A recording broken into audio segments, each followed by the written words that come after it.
સુરેન્દ્રનગરમાં એનએસયુઆઈ દ્વારા ડિજિટલ લોક ડાયરો યોજી શહીદોને યાદ કરવામાં આવ્યા। સુરેન્દ્રનગરમાં સ્વતંત્ર દિનની ઉજવણી કરવાના ભાગરૂપે ડિજિટલ માધ્યમનો ઉપયોગ કરીને ડાયરાનું આયોજન કરવામાં આવ્યું હતું। સુરેન્દ્રનગર જિલ્લા એનએસયુઆઈના પ્રમુખ ધ્રુવરાજસિંહ ચુડાસમા અને એનએસયુઆઈની ટીમ દ્વારા સ્વતંત્ર દિન નિમિત્તે કોરોના મહામારીને ધ્યાનમાં રાખીને ડિજિટલ ડાયરાનું આયોજન કરવામાં આવ્યું હતું। યુવાનોને સંગીત અને કલાના ક્ષેત્રમાં પ્રોત્સાહન આપવા માટે અને દેશ માટે શહીદ થયેલા વીરોને યાદ કરવામાં આવ્યા હતા। આ ડિજિટલ લોક ડાયરામાં લકીરાજસિંહ પરમાર, જયદીપભાઈ મહેતા, વસીમભાઈ સુરાણી, જયરાજસિંહ જાડેજા દ્વારા દેશભક્તિના અને લોક સાહિત્યના ગીતો દ્વારા દેશની આઝાદી માટે શહીદ થયેલા વીર સપૂતોને યાદ કરવામાં આવ્યા હતા।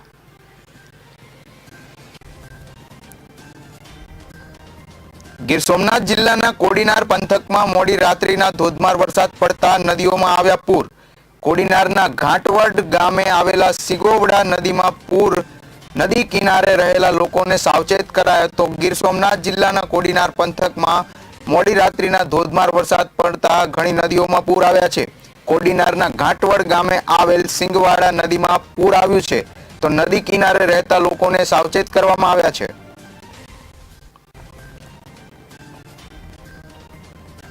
વિઠ્ઠલગઢ સ્મશાન ફરતે ઘૂંટણસમા પાણીમાંથી સ્મશાન યાત્રા નીકળતા લોકોને પારાવાર મુશ્કેલી। પાણી નિકાલ બાબતે અનેક વખત રજૂઆત કરવા છતાં પ્રશ્ન હલ ન થતા આંદોલનની ચીમકી। લખતર તાલુકામાં વરસેલા ભારે વરસાદને પગલે કેટલાક ગામોમાં પાણી ભરાયાની સમસ્યા બળવત્તર બની રહેવા પામી છે। ત્યારે તાલુકાના વિઠ્ઠલગઢ ગામે પરસોત્તમભાઈ જહાંગીરભાઈનું અવસાન થયા બાદ તેમની સ્મશાન યાત્રા કાઢવામાં આવી હતી। વિઠ્ઠલગઢ ગામ ફરતે વરસાદી પાણીનો ભરાવો થતા આ સ્મશાન યાત્રામાં જોડાયેલા લોકોને પાણીમાંથી પસાર થવાની નોબત આવી હતી। વિઠ્ઠલગઢમાં આવેલ સ્મશાન ફરતું વરસાદી પાણી ઘૂંટણ સમૂહ ભરાઈ રહેતા પારાવાર મુશ્કેલીઓ ઊભી થવા પામી છે। ત્યારે પરસોત્તમભાઈના નાના ભાઈ રસિકભાઈએ જણાવ્યું હતું કે અમોએ ઘણીવાર પાણી નિકાલ અંગે લખતર સરકારી તંત્રને લેખિત અને મૌખિક જાણ કરી છે, છતાં સમસ્યાનો આજ દિન સુધી ઉકેલ આવ્યો નથી। આથી આ મામલે આગામી દિવસોમાં લખતરની સરકારી કચેરી સામે આંદોલન છેડવાની ચીમકી ઉચ્ચારી છે। સાબરકાંઠાના વિજયનગરના પોળોમાં આવતા પ્રવાસીઓ દ્વારા કોવિડ-19ના નિયમોનું સરેઆમ ઉલ્લંઘન કરવામાં આવી રહ્યું છે। વિજયનગરના પોળોમાં પ્રવાસીઓ આવતા માસ્ક અને સોશિયલ ડિસ્ટન્સ ભૂલ્યા અને જો આમ જ અમદાવાદ, મહેસાણાથી વિસનગરથી આવતા પ્રવાસીઓને રોકવામાં નહીં આવે તો આદિવાસી વિસ્તારમાં કોરોનાનું સંક્રમણ વધે તેવું સ્પષ્ટપણે જોવા મળી રહ્યું છે। સાથે જ સ્થાનિક લોકોમાં પણ પ્રવાસીઓની વધતી સંખ્યા અને નિયમોનું ઉલ્લંઘન કરાતા કોરોનાનો ભયનો માહોલ ઊભો થયો છે। એ સાથે જ મામ રેચી નજીક હરણાવ નદીમાં નહાવા પડતા પ્રવાસીઓના સ્ટન્ટ જોઈ કોઈ જાનહાનિ થવાની પણ શક્યતા જોવા મળી રહી છે કે આ મામલે વહીવટી તંત્ર દ્વારા આંખ આડા કાન કરવામાં આવી રહ્યા હોવાનું સ્પષ્ટપણે જોવા મળી રહ્યું છે। ખાસ કલેક્ટરનું જાહેરનામું છે કે કોવિડ-19ના પગલે આ વિસ્તાર બંધ રાખવો, તેમ છતાં જાહેરનામાનો ભંગ થતો જોવા મળી રહ્યો છે। જ્યારે માસ્ક દંડ વસૂલીની જવાબદારી પોલીસ પાસે છે, તેથી ફોરેસ્ટ વિભાગ કંઈ કરી શકે તેમ નથી। ફોરેસ્ટ વિભાગ લેખિતમાં પોલીસને જાણ કરેલ હોવા છતાં કોઈ પગલાં લેવામાં આવતા નથી।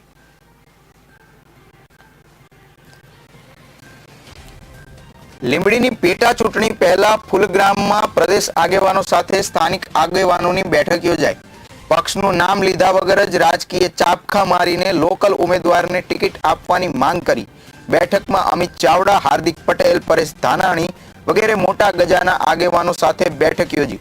કાર્યક્રમમાં મોટી સંખ્યામાં કાર્યકરો અને ગ્રામજનો મોટી સંખ્યામાં ઉપસ્થિત રહેતા સોશિયલ ડિસ્ટન્સનો અભાવ જોવા મળ્યો। વઢવાણ તાલુકાના ફૂલગામ ખાતે ઉત્તર બુનિયાદી સંસ્થા કેમ્પસમાં સુરેન્દ્રનગર જિલ્લા કોંગ્રેસ સમિતિની વિસ્તૃત કારોબારીની બેઠક તેમજ નવનિયુક્ત જિલ્લા કોંગ્રેસ પ્રમુખનું સન્માનનું આયોજન કરવામાં આવ્યું હતું, જેમાં પ્રદેશમાંથી અમિત ચાવડા, પરેશ ધાનાણી, હાર્દિક પટેલ ઉપસ્થિત રહ્યા હતા, તેમજ જગદીશભાઈ ઠાકોર, લાખાભાઈ ભરવાડ, ઋતિક મકવાણા, કલ્પનાબેન મકવાણા, નૌશાદભાઈ સોલંકી અને સુરેન્દ્રનગર જિલ્લાના કોંગ્રેસના કાર્યકરો મોટી સંખ્યામાં ઉપસ્થિત રહ્યા હતા। કાર્યક્રમમાં મોટી સંખ્યામાં કાર્યકરો અને ગ્રામજનો મોટી સંખ્યામાં ઉપસ્થિત રહેતા સોશિયલ ડિસ્ટન્સનો અભાવ જોવા મળ્યો હતો। આ પ્રસંગે અમિત ચાવડાએ લીંબડી, સાયલા, ચૂડાની આવનારી વિધાનસભા પેટા ચૂંટણીમાં કોંગ્રેસના કાર્યકરો લોકોનો અવાજ બનશે તેમ જણાવ્યું હતું। લીંબડીની વિધાનસભામાં પ્રજા સાથે દ્રોહ કરનાર ઉમેદવારો તેમજ પ્રજાએ આપેલા મતોને કરોડોમાં ખરીદવાનું કામ કર્યું છે તેવા લોકોને લીંબડી વિધાનસભાના મતદારો જાણકારો આપશે તેમ જણાવતા ઉપસ્થિત લોકોએ તાળીઓના ગડગડાટથી વાતને વધાવી હતી। આ કાર્યક્રમમાં હાર્દિક પટેલ દ્વારા 30 વર્ષથી ભાજપની સરકાર હોય, લીંબડી વિધાનસભાની અંદર 3 થી 4 વખત ધારાસભ્ય બન્યા હોય તેમજ મિનિસ્ટર પણ થયા હોવા છતાં લીંબડી ચૂડા સાયલામાં પાણી, રોડ, વીજળીની કોઈ સારી સુવિધાઓ આજ દિન સુધી ક્યાંય જોવા મળી નથી, તો ગરીબ ખેડૂતોને સારા ભાવ પણ મળતા નથી તેમ જણાવ્યું હતું। જ્યારે નવનિયુક્ત સુરેન્દ્રનગર જિલ્લા કોંગ્રેસના પ્રમુખ રૈયાભાઈ રાઠોડે પેટા ચૂંટણીમાં લોકલ ઉમેદવારને ટિકિટ મળે તેમજ લોકો દ્વારા પણ સ્થાનિક ઉમેદવારને ટિકિટ આપવામાં આવે તેવી માંગ અમિત ચાવડા પાસે કરી હતી। આજે સુરેન્દ્રનગર જિલ્લા કોંગ્રેસની વિસ્તૃત કારોબારી બેઠકમાં લોકોએ પોતાના પ્રશ્નોની રજૂઆત કરી છે। ખાસ કરીને ખેડૂતો અત્યારે ખૂબ તકલીફમાં છે। પાક વીમો નથી મળી રહ્યો, ઉત્પાદનના પૂરતા બજાર ભાવ નથી મળી રહ્યા, કપાસ પકવતા ખેડૂતોને ખૂબ તકલીફ છે। ખાસ કરીને મોંઘવારીને કારણે લોકોને ઘર ચલાવવું મુશ્કેલ પડી રહ્યું છે। મોંઘું શિક્ષણ લીધા પછી યુવાનોને રોજગાર નથી મળી રહ્યો અને ભ્રષ્ટાચાર ભાજપનો દરેક ગામમાં કે દરેક રોડ પર દેખાઈ રહ્યો છે। રોડમાં મોટા મોટા ખાડાથી જનતા પરેશાન છે અને એમાં પણ ભારતીય જનતા પાર્ટીનો ભ્રષ્ટાચાર આ ખાડા રૂપે આખું ગુજરાતને દેશ જોઈ રહ્યો છે। આ તમામ પ્રશ્નોને લઈને સુરેન્દ્રનગરના કોંગ્રેસના કાર્યકરો લોકોની અવાજ બનશે, લોકોનો અવાજ બુલંદ કરશે ને સાથે સાથે સરકાર જ્યાં પણ અન્યાય અને અત્યાચાર કરે છે એની સામેની એક મજબૂત લડાઈ આપીશું। લીંબડી વિધાનસભાની પેટા ચૂંટણીમાં પણ પ્રજા સાથે દ્રોહ કરનાર ઉમેદવારો અને સાથે સાથે જે પક્ષે પ્રજાના મતને કરોડો રૂપિયામાં ખરીદવાનું કામ કર્યું છે એવા ભારતીય જનતા પાર્ટીને લીંબડીની જનતા જાકારો આપશે એવો સ્પષ્ટ સંકલ્પ અહીંયા દેખાઈ રહ્યો છે। અરવલ્લી જિલ્લાના બાયડ માલપુરના પૂર્વ ધારાસભ્ય ધવલસિંહ ઝાલાના જન્મદિવસની ઉજવણીના ભાગરૂપે બાયડ તાલુકાના 25 જેટલા ગામોમાં વૃક્ષારોપણ કરવામાં આવ્યું હતું। સાથે બાયડ ખાતે આવેલી NH શાહ હાઈસ્કૂલમાં ધવલસિંહ ઝાલાએ બાયડ તાલુકાના ભાજપના હોદ્દેદારો અને કાર્યકર્તાઓને વૃક્ષારોપણ કરવા માટે કહ્યું હતું અને જન્મદિવસની ઉજવણી કરી હતી। સાથે કોરોના મહામારીના સમયગાળા દરમિયાન બાયડમાં કોરોના આવેલા સામૂહિક આરોગ્ય કેન્દ્રમાં ફરજ બજાવતા ડોક્ટર અને સ્ટાફનું શાલ ઓઢાડી સન્માન કરવામાં આવ્યું હતું।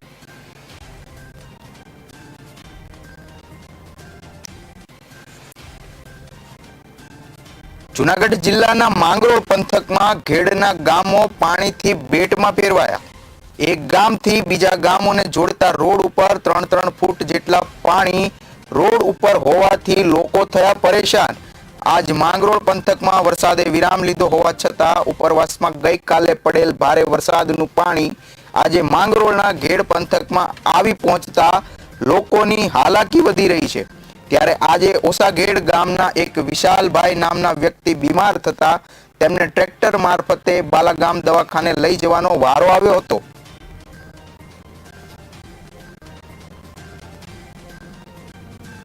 જૂનાગઢ જિલ્લાના ભેસાણમાં સાદિયાવાવ સિંચાઈ યોજના ડેમનો પાળો રિપેર કરતા ખેડૂતો। વધુ વરસાદને પગલે સાદિયાવાવ ડેમ ફૂલ પ્રમાણમાં ભરાયો। પાળો તૂટવાની બીકે ખેડૂતો દ્વારા સ્વ ખર્ચે રિપેરિંગ। વધુ વરસાદને પગલે પાણી વધે તો પાળો તૂટવાની સેવાઈ રહી હતી શક્યતા। જૂનાગઢ જિલ્લાના ભેસાણ તાલુકાના છોડીવડી ગામના સાદિયાવાવ ડેમ નાની સિંચાઈ યોજના ડેમનો પાળો સ્વ ખર્ચે રિપેરિંગ કરતા ખેડૂતો। જૂનાગઢના ભેસાણના છોડવડી સાદિયાવાવ નાની સિંચાઈ યોજના ડેમ સારા વરસાદને પગલે ભરાઈ જતા ડેમના પાળામાંથી તળિયાના ભાગે પાણી વહી જાય છે તેમજ ડેમ પર નથી ખંભા ખોડાયા કે નથી લોકોની જાગૃતિ માટે બોર્ડ લગાવાયા। તો છોડવડી ગામનો સદિયાવાવ ડેમ પૂરો ભરાઈ જતા પાળો તૂટવાની બીકે ખેડૂતોના ખેતરો ધોવાઈ જવાની ભીતિ હોય સરપંચ રમેશ પોઠિયા અને 50 જેટલા ખેડૂતો દ્વારા જેસીબી લઈ સ્વખર્ચે ચાલુ વરસાદમાં મહેનત કરી પાળો બનાવ્યો તેમજ 50 જેટલા ખેડૂતના ખાવતરનું ધોવાણ થશે તો લાખો રૂપિયાનું નુકસાની સહન કરવી પડશે તેવી સ્થિતિ સર્જાય તેમ છે। તો છોડવડીના ખેડૂતોએ ડેમનો પાળો રિપેરિંગ કરવા માટે છેલ્લા 5 વર્ષથી તંત્રના તમામ જવાબદાર અધિકારીઓને લેખિત તેમજ મૌખિક રજૂઆત કરવામાં આવી છે. અત્યાર સુધીમાં જવાબદાર અધિકારી ડોકાયા નથી, ત્યારે ખેડૂતોએ ડેમનો પાળો જાતે જ રિપેર કર્યો. ખેડૂતોએ જણાવ્યું કે આગામી સમયમાં ડેમનો પાળો તૂટશે તો ખેતરનું ધોવાણ થાય તો સંપૂર્ણ જવાબદારી તંત્રના અધિકારીની રહેશે. છોટોડી ગામનો જાગૃત ખેડૂત છું અને મારું નામ જયેશભાઈ ગાંડુભાઈ ડોબરિયા છે અને ડેમની નીચે જ મારી જમીન 60 વીઘા આવેલી છે, બરોબર છે.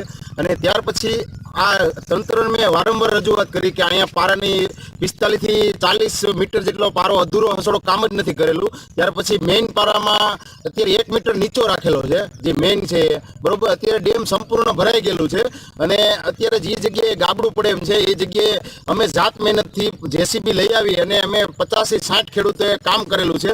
એ ટાંકા ટેપા કરેલા છે.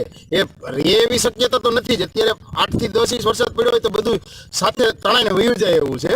ત્યાર પછી અમે તંત્રને સાંજના ફોન કરી છે. હજી કોઈ અત્યારે 11 થી 12 વાગ્યા હજી કોઈ અહીંયા આવ્યું નથી અને કોઈ એની જવાબદારી લીધી નથી કે હું કરવું એમ, બરોબર. અને જ્યારે વર્ષ દિવસ પહેલા બોલાવ્યા હતા ત્યારે મામલતદારને રજૂઆત કરી હતી, તલાટી મંત્રી અહીં જોવાયા હતા, બધાએ રજૂઆત કરી જોઈ ગયા કે ભાઈ અમે કરી દેશું. આ પાછું વર્ષ આવી ગયું, હજી કોઈ કરવા આવ્યું નથી અહીંયા. ત્યાર પછી અત્યારે નીચે 100 ખેડૂતની જમીન આવેલી છે નીચેવાળા વિસ્તારમાં અને બધાનો કપાસ અને મગફળી ઉભા છે. ધોવાણ થાય તો કરોડોનું નુકસાન થાય એમ છે. તો એના માટે એની જવાબદારી કોણ લેશે? અને કોઈ હજી અહીંયા ફરકતું પણ નથી. તો એના માટે શું કરવું અમારે? અને તાત્કાલિક ધોરણે આ રિપેરિંગ થાય એવી અમારી ઉગ્ર રજૂઆત છે. અને ઉગ્ર નકર આ નહીં થાય તો અમે ઉગ્ર આંદોલન કરવા પણ તૈયાર રહેશું. એ જવાબદારી સરકારની રહેશે. મારા ગામની અંદર સાથે નાની સિંચાઈ યોજના આવેલી છે, જે 1 વર્ષથી અમે રજૂઆત કરવા છતાં પાળાનું રિપેરિંગ થતું નથી.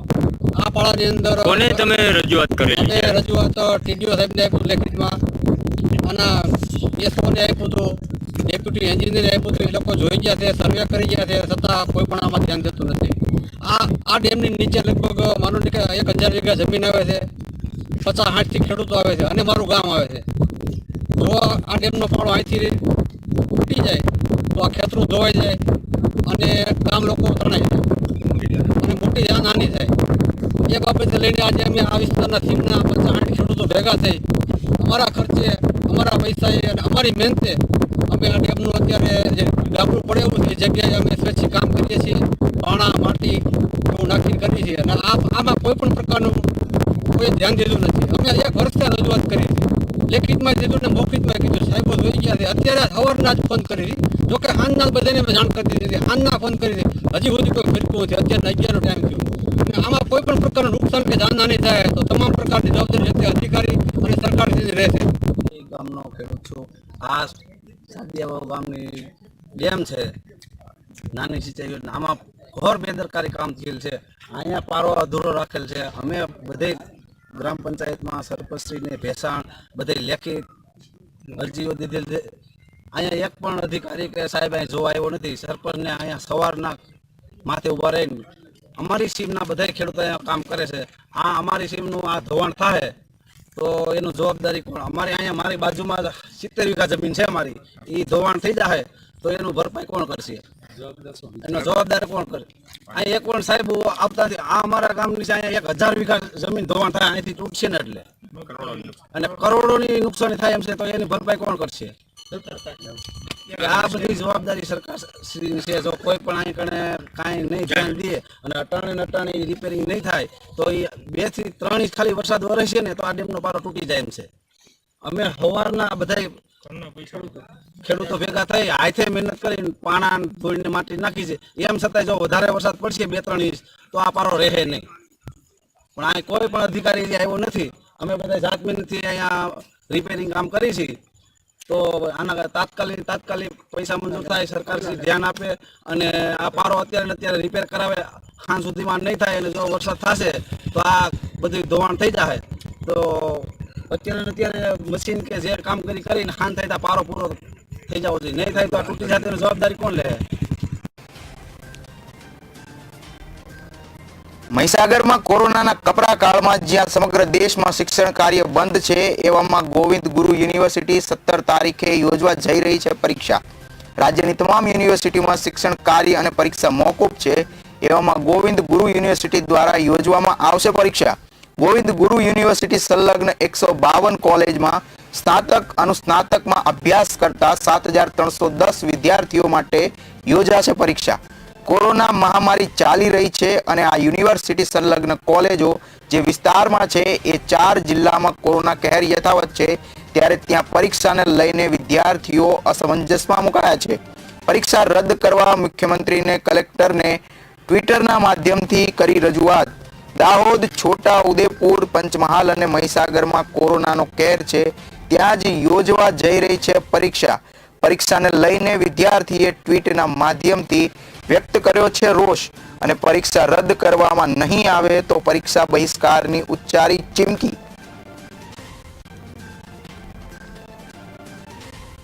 કાળાસર ગામે વીડ વિસ્તારમાં દીપડાએ એક ઘોડાનું મારણ કર્યું. પંથકમાં દીપડાના કારણે લોકોમાં ભય ફેલાતા વન વિભાગે કાર્યવાહી હાથ ધરી. ચોટીલા તાલુકાના કાળાસર ગામે દીપડાએ એક ઘોડાનું મારણ કર્યાનું વન વિભાગ દ્વારા જાહેર કરવામાં આવ્યું છે.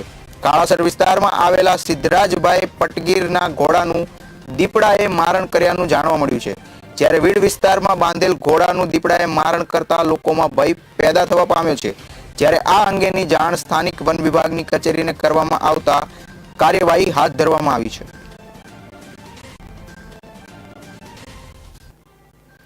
ભાદર ગામે અનુસૂચિત જાતિના વ્યક્તિ ઉપર ફાયરિંગ કરી જાતિ અપમાનિત કરી ગાળો આપવા અંગે ફરિયાદ નોંધાઈ. ધાંગધ્રા તાલુકાના ભાદર ગામે રહેતા વિજયભાઈ દેવજીભાઈ ચાવડાએ ધાંગધ્રા તાલુકા પોલીસ મથકે ફરિયાદ નોંધાવી છે કે તેઓ ગામમાં બાકડા ઉપર બેઠા હતા ત્યારે એ જ ગામના કરણસિંહ પરમારે ગત તારીખ 14 ઓગસ્ટના રોજ માથાકૂટ કરી હતી અને દેવજીભાઈ ચાવડા તેમજ અન્ય સાહેદને જાતીય અપમાનિત કરી ગાળો આપી હતી તેમજ ફાયરિંગ કર્યાનું ફરિયાદમાં નોંધાવવામાં આવ્યું છે. આ બનાવમાં તેઓ નીચે નમી જતા ઈજા થવા પામી હતી અને આ બનાવની ધાંગધ્રા તાલુકા પોલીસ મથકે કરણસિંહ પરમાર વિરુદ્ધ ફરિયાદ નોંધાવતા આ બાબતની આગળની વધુ તપાસ ધાંગધ્રા ડીવાયએસપી આરબી દેવધાએ કરી હતી.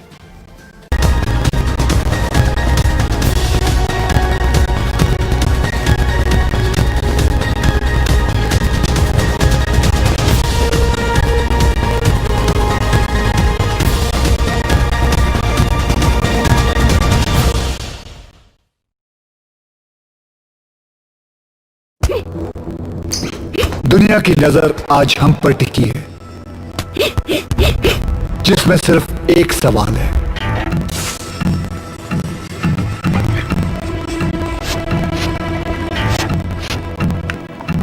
हमारा अगला कदम क्या है?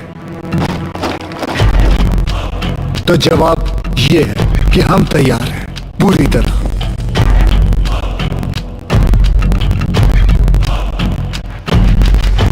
पूरी दुनिया का दिल जीतने के लिए.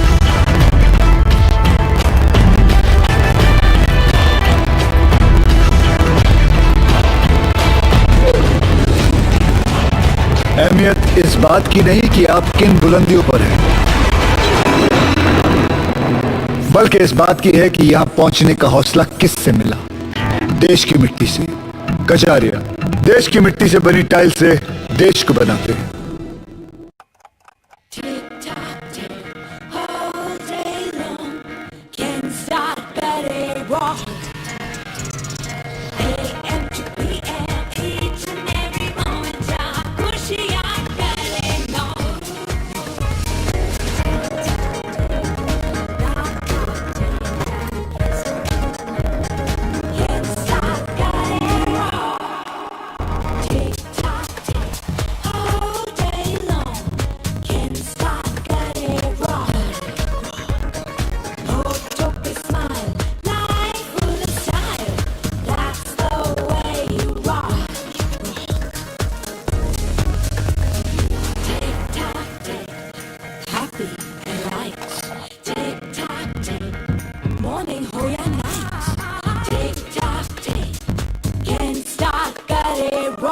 Live the Ken lifestyle with Ken Star.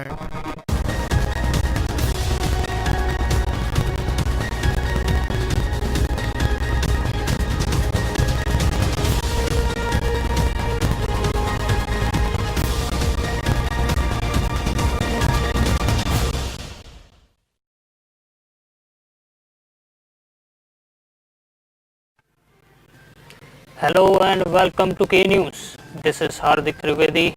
Let's have a look what is happening in India and in the world. The United Nations launched a 565 million appeal Friday to help Lebanese people affected by the explosion at Beirut's port with immediate humanitarian assistance and initial recovery efforts. UN spokesman Stephen Dujarric said the money will enable the UN's humanitarian partners to help people in need by targeting food security, health, shelter and protection, as well as water and sanitation hygiene support.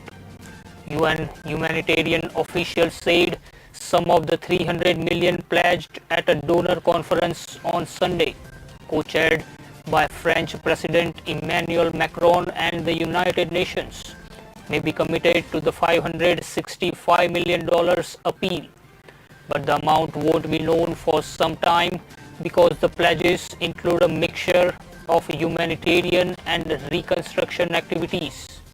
The UN Humanitarian Office said the series of devastating explosions on August 4 destroyed most of Beirut's port, flattened surrounding neighborhoods, damaged 6 hospitals and more than 20 health clinics, and destroyed 120 schools.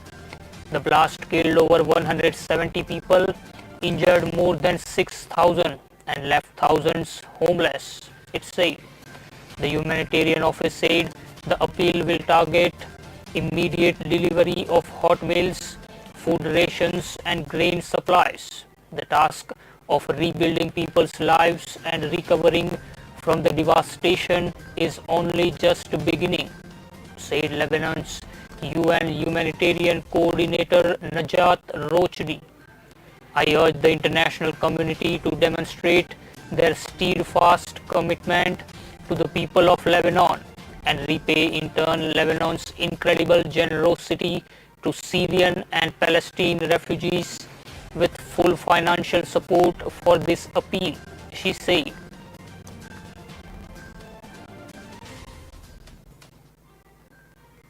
Hong Kong's leader says she has returned the honorary fellowship of a Cambridge college after a row over whether the finance hub's academic freedoms are being suppressed as authorities crack down on pro-democracy opponents. Chief Executive Carrie Lam said she was cutting ties with Cambridge's Wolfson College after it began looking into the state of academic liberty in Hong Kong. Lam said she was deeply disappointed by the college smearing a person on the basis of hearsay instead of facts. Therefore, I can hardly convince myself to maintain any relation with Wolfson College, she wrote on Facebook late Saturday alongside a photo of herself in leafy Cambridge. Wolfson College said it had recently raised concerns with Hong Kong's leader about her commitment to the protection of human rights and the freedom of expression. Its governing body had been due to consider Lam's fellowship next month, but would no longer do so now that Lam had returned the honor. Lam, a pro-Beijing appointee, was one of a number of Chinese and Hong Kong officials sanctioned by the United States after Beijing imposed a sweeping security law on the semi-autonomous city in late June. A Japanese bulk carrier that has leaked hundreds of tons of fuel oil off the Mauritius coast has been broken apart, authorities in the island nation say. The MV Wakashio ran aground on a coral reef on 25th July with 4,000 tons of the fuel, causing an ecological emergency. Most of the fuel had already been pumped out, officials said, but on Saturday the ship's condition worsened. The MV Wakashio ran aground at Pointe d'Annecy, a known sanctuary for rare wildlife. The area also contains wetlands designated as a site of international importance by the Ramsar Convention on Wetlands. At around 4:30 p.m., a major detachment of the vessel's forward section was observed, the Mauritius National Crisis Committee said. About 90 tons of the fuel were believed to be still on board when the vessel split. The committee said booms had been reinforced near the vessel to absorb any more oil that leaked out. Coast Guard vessels have been positioned in the area. Mauritius has said it will seek compensation for the leak from the owner and the insurer. Japanese firm Nagashiki Shipping has pledged to respond to requests for compensation. Democratic Vice Presidential nominee Senator Kamala Harris, during her maiden address to the Indian American community, reflected on her proud Indian heritage. Democratic presidential nominee Joe Biden scripted history by selecting Harris, an Indian American and an African American, as his running mate in the presidential election on November 3. Born to a Jamaican father and an Indian mother, California Senator Harris, if elected, would be second in line of succession after Biden. Today on August 15, 2020, I stand before you as the first candidate for Vice President of the United States of South Asian descent, Harris said in her address organized by Indians for Biden National Council. Joined by Biden, she greeted Indian Americans on the occasion of India's Independence Day. To the people of India and to Indian Americans all across the US, I want to wish you a very happy Indian Independence Day. On August 15, 1947, men and women all over India rejoiced in the declaration of the Independence Day of the country, Harris said during the virtual inaugural meet of the council. Harris was born on October 20 in 1964 at Oakland in California. Her mother Shyamala Gopalan migrated to US from Tamil Nadu in India, while her father Donald J. Harris moved to the US from Jamaica. Reliance Jio's 4-year-old telecom spectrum sharing deal with Reliance Communication is not connected with the latter's past statutory dues that pertain to the period prior to 2016, when Jio was not even in operation, sources close to the company said. A Supreme Court bench had on Friday sought to know why Reliance Jio Infocom Limited must not pay AGR dues of Reliance Communications, since it has been using the latter spectrum since 2016.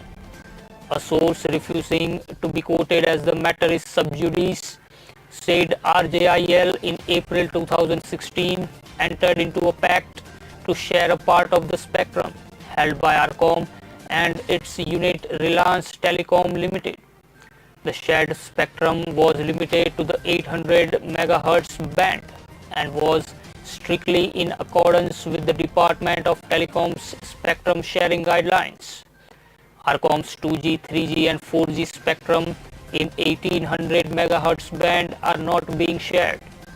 The AGR dues related to 2G, 3G business of RCOM and RTL, which it was carrying out prior to 2016, the time when RJIL was not even operational, the source said. The source said the quantum of spectrum used by RJIL is around 38% of the total spectrum currently held by RCOM.